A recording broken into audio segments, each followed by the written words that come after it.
Hello viewers, আসসালামু আলাইকুম। Welcome back to my channel Reshmi's cooking recipes.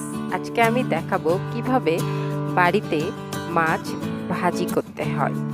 যদি রেসিপিটি দেখতে চান তাহলে অবশ্যই ভিডিওটি না টেনে দেখতে থাকুন। রেসিপিটি তৈরি করার জন্য আমাদের যে সমস্ত উপকরণ লাগবে তার মধ্যে লাগবে মাছ। এখানে আমি প্রায় 1 কেজির মতো ছোট পাবদা মাছগুলো নিয়েছি এবং মাছগুলো ভালোভাবে ধুয়ে নিয়েছি।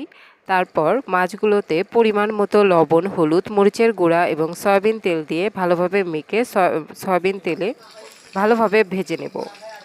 প্রায় 10-20 মিনিট ধরে ভালোভাবে ভেজে নেব যাতে মাছগুলো ভালোভাবে সেদ্ধ হয়। ভাজার পর মাছগুলো একটা পাত্রে নামিয়ে নেব। এবার মাছগুলো খাওয়ার জন্য রেডি। তো দেখতেই পাচ্ছেন ভিউয়ার্স কতটা সুস্বাদু আর অত্যন্ত সুন্দর দেখতে হয়েছে মাছগুলো। আমার চ্যানেলটি যদি ভালো লেগে থাকে তাহলে অবশ্যই লাইক, কমেন্ট এবং সাবস্ক্রাইব করবেন। ধন্যবাদ সবাইকে।